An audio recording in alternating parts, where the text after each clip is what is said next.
जय हिंद। आज फिर से एक और क्वेश्चन लेकर के आए हैं आपके बीच, जो क्लास 10th के लिए वेरी इंपॉर्टेंट है और 2026 में हो सकता है क्वेश्चन को फिर से पूछेगा। तो आइए देखते हैं क्वेश्चन में क्या करा है। क्वेश्चन है कलिंग का युद्ध। क्या है? कलिंग का युद्ध, यानी कलिंग का युद्ध जो था वो कब हुआ था और इसका जो है अशोक पर क्या प्रभाव पड़ा था और इस युद्ध का कारण क्या था, समय काल क्या था और वर्तमान में किस राज्य के बीच आता है और कलिंग जो है कहां कहां तक फैला हुआ था, किस किस नदी तक के बीच फैला हुआ था, ये सब के बारे में हम ये क्वेश्चन में आज विस्तार रूप से जानेंगे। वीडियो के लास्ट तक बने रहिए। अगर अच्छा लगे तो लाइक सब्सक्राइब करना न भूले, कमेंट करना न भूले। आइए क्वेश्चन में बोल रहा है कि कलिंग युद्ध जो है, कलिंग युद्ध का अशोक पर क्या प्रभाव पड़ा था। तो उससे पहले हम आते हैं, ये जो कलिंग युद्ध था आखिर हुआ क्यों था, क्यों हुआ था। एक बात याद रखिएगा कि कोई भी जो राजा होता है तो वो सोचता है क्या कि किसी राज्य को या किसी शासन को, किसी गांव को, किसी कस्बा को या किसी शहर को अपने अधीन करना, अपने शासन के अधीन करना, अपने कब्जा में रखना। तो यही सब के कारण जो है पहले युद्ध हुआ करता था। बहुत सारे जैसे अकबर हुआ, बाबर हुआ, ये सब का पढ़िए, हिस्ट्री में दिए हुआ है। तो उसी प्रकार से ये भी युद्ध है जो कलिंग के लोग जो थे, कलिंग के अंदर जो लोग बसे हुए थे, उस पहले जो राजा था उसके चंगुल में जो बसा हुआ था, उसी के छुटकारा पाने के लिए, उसी के अंदर से, उसी को से लोगों को स्वतंत्र करने के लिए यह युद्ध जो है हुआ था।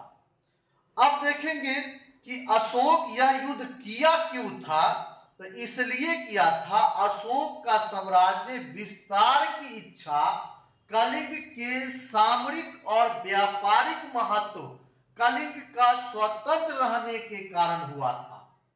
कलिंग का क्या हुआ था? स्वतंत्र रहने के कारण यह युद्ध को किया गया था। आगे है युद्ध का कारण जो था, सम्राट अशोक ने अपने राज्य का विस्तार करने के लिए, अपने राज्य को फैलाने के लिए, अपने शासन को फैलाने के लिए, ठीक ना, अपने शासन को फैलाने के लिए, विस्तार करने के लिए कलिंग पर हमला किया था। किस पर हमला किया था? कलिंग पर हमला किया था। आपसे पूछेगा अगर कि युद्ध का कारण क्या था, तो आप एकदम आसानी से बोल सकते हैं कि अशोक सम्राट जो थे वो अपने राज्य का विस्तार करने के लिए, वो अपने राज्य को फैलाने के लिए, वो अपने शासन को फैलाने के लिए, ये भी कह सकते हैं वो जो है कलिंग पर हमला किया था। और एक बात याद रखिएगा, यह युद्ध का जो समय काल था, युद्ध का समय काल जो था वो था 262 से 261 ईसा पूर्व। 262 से 261 ईसा पूर्व। हम बोले थे ईसा पूर्व का मतलब होता है ईसा मसीह के पूर्व, जन्म से पूर्व का समय। तो 261 से 262 से 261 ईसा पूर्व में यह युद्ध हुआ था। अब देखना यहां पर है कि कलिंग जो है वर्तमान में किस राज्य में पड़ता है, उसका नया नाम क्या हो गया, उसको देखना है। और वो कौन कौन से राज्य में फैला हुआ है और कौन कौन से नदी के बीच है, उसको भी देखेंगे। बोल रहा है कि कलिंग जो है भारत का एक प्राचीन ऐतिहासिक क्षेत्र है। क्या है? कलिंग भारत का एक प्राचीन ऐतिहासिक, कलिंग क्षेत्र ऐतिहासिक क्षेत्र है जो मुख्य रूप से वर्तमान उड़ीसा राज्य में आता है। कौन सा राज्य में आता है वर्तमान में? तो उड़ीसा राज्य में ये वर्तमान में आता है, ठीक ना।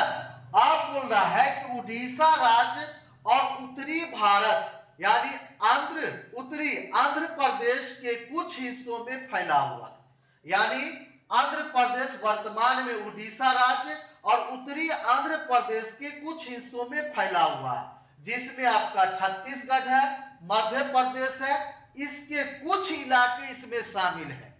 मतलब का कि छत्तीसगढ़ और हो गया आपका क्या मध्य प्रदेश, इसका कुछ गांव कुछ शहर जो है इस कलिंग में शामिल है। वही बोला गया है कि उत्तरी आंध्र प्रदेश के कुछ हिस्सों में फैला हुआ है, जिसमें छत्तीसगढ़ और मध्य प्रदेश के कुछ इलाके में शामिल है। फिर आगे कह रहा है यह जो है महानदी से गोदावरी नदी के बीच का पूर्वी तटीय क्षेत्र था। बोलने का मतलब है कि ये जो महानदी है और गोदावरी नदी है, इसके बीच का पूर्वी तटीय जो है ये क्षेत्र था।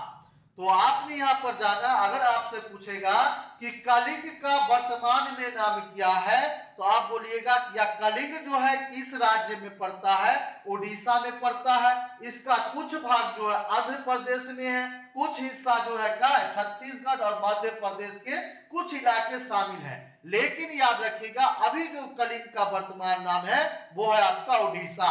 अगर आपसे अगर पूछा जाएगा क्वेश्चन में कि कलिंग जो है किस किस नदी के बीच है या किस किस नदी के तट पर है, तो बोलिएगा महानदी और गोदावरी नदी के बीच का पूर्वी तटीय क्षेत्र था।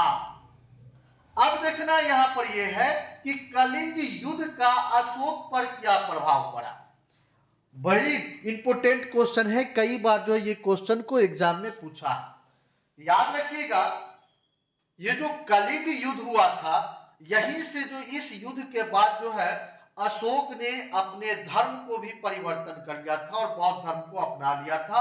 और बौद्ध धर्म का जो शोर बहुत ही जोर शोर से क्या कर रहे थे, प्रचार प्रसार भी कर रहे थे, ठीक ना, कलिंग युद्ध के बाद ही। याद रखिएगा, देखिए बोल रहा है कि ये जो युद्ध हुआ था 261, 262 और 261 के समय ईसा पूर्व में हुआ था। कलिंग युद्ध का जो अशोक ने कलिंग का युद्ध जो किया था, इस युद्ध में 1.5 लाख लोग को बंदी बना दिया था। क्या बना दिया?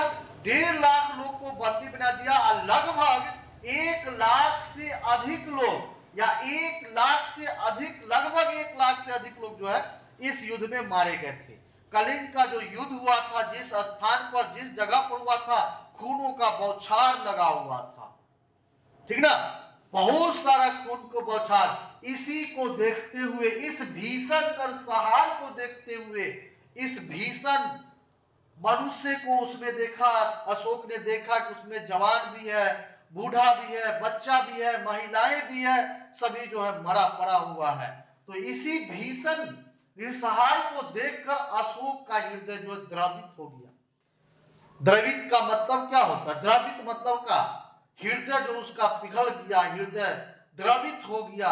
और वो सोचा कि ये जो है इसमें कितना लोग बेकसूर होंगे, कितना जो है इसमें देखा कि महिलाएं हैं, कितना जो है इसमें देखा कि बूढ़े लोग हैं जो इस युद्ध में भाग लिया था।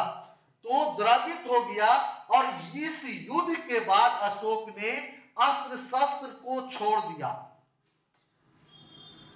यानी ये जो युद्ध हुआ था, युद्ध में लोगों को देखिए 1 लाख से अधिक लोग मरे पड़े हुए हैं, बिछड़े हुए हैं, अपने परिवार से बिछड़ा हुआ लोग मरे पड़े हुए हैं, खून से लथपथ बने हुए, उसमें बूढ़ा भी है, जवान भी है, महिलाएं भी थी, बच्चा भी थी। तो इस देख करके अशोक का जो हृदय है वह द्रवित हो गया। और इस युद्ध के बाद अशोक ने अस्त्र शस्त्र का ग्रहण करना प्रतिज्ञा ले ली, शपथ ले लिया कि आज के बाद हम युद्ध नहीं करेंगे, कोई भी युद्ध नहीं करेंगे। तो अशोक पर जो प्रभाव, यही प्रभाव पड़ने का कारण क्या है? 1 लाख लोग मारे गए थे उसमें, 1.5 लाख लोग को बंदी बना दिया गया था, ठीक ना। तो अशोक ने क्या किया, इस युद्ध को, ये युद्ध जो है ये प्रभाव जो है अशोक पर पड़ा और क्या ले लिया, प्रतिज्ञा ले लिया। और इस धर्म को छोड़ करके अशोक ने बौद्ध धर्म को अपना लिया। हिंसक का रास्ता छोड़ दिया अशोक ने। हिंसक का मतलब होता है खून खराबा, वो छोड़ दिए। और छोड़ने के बाद अहिंसक का रास्ता अपना करके और अशोक ने जो है क्या किया, बौद्ध धर्म को अपना लिया। आप पूछेगा कि अशोक ने बौद्ध धर्म को क्यों अपनाया, तो बौद्ध धर्म जो है हिंसक था, उसमें जो है किसी भी धर्म का, किसी भी जाति का जो है क्या नहीं करता था, बुराई नहीं करता था, ठीक ना। उसमें जो है किसी बेकसूर को मारा नहीं जाता था, उसमें सभी जाति को समान अधिकार था, उसमें जो है सभी पशु पक्षी को मारने का, हत्या का जो ऑर्डर नहीं था, पशु पक्षी को भी नहीं मारा जाता था। तो ये सब देखते हुए अशोक ने जो है वो कहा कि इस युद्ध के बाद कई बौद्ध धर्म को अपना लिए। याद रखिएगा, आपसे क्वेश्चन पूछेगा कि कलिंग युद्ध का अशोक पर क्या प्रभाव पड़ा। तो सबसे पहले आपको लिखना है कि 261 ईसा पूर्व में, 262 से 61 ईसा पूर्व में यह युद्ध हुआ था, जो वर्तमान कलिंग जो उड़ीसा में है। और ये जो युद्ध हुआ था इसमें 1.5 लाख लोगों को बंदी बनाया गया था, 1 लाख से अधिक लोग मारे गए थे। और इसमें जो है यही को देखकर जो अशोक का हृदय जो द्रवित हो गया, और द्रवित होने के बाद वह अस्त्र शस्त्र को छोड़ दिया, हिंसक का रास्ता छोड़ दिया, अहिंसक को अपना लिया। और इसी युद्ध के बाद जो है अशोक जो है बौद्ध धर्म को अपना लिए। अगर पूछेगा कि अशोक ने बौद्ध धर्म को क्यों अपनाया, तो अशोक ने बौद्ध धर्म को अपनाने का कई कारण था। पहला ये था कि उसमें सभी जाति धर्म को समान अधिकार दिया गया था, उसमें जो है ये जीवों का हत्या करना पाप समझा जाता था, उसमें बेकसूर किसी को पीटा मारा नहीं जाता था, और उसमें जो है सभी धर्म को समान अधिकार दिया था। इसीलिए जो है अशोक ने बौद्ध धर्म को अपना लिया।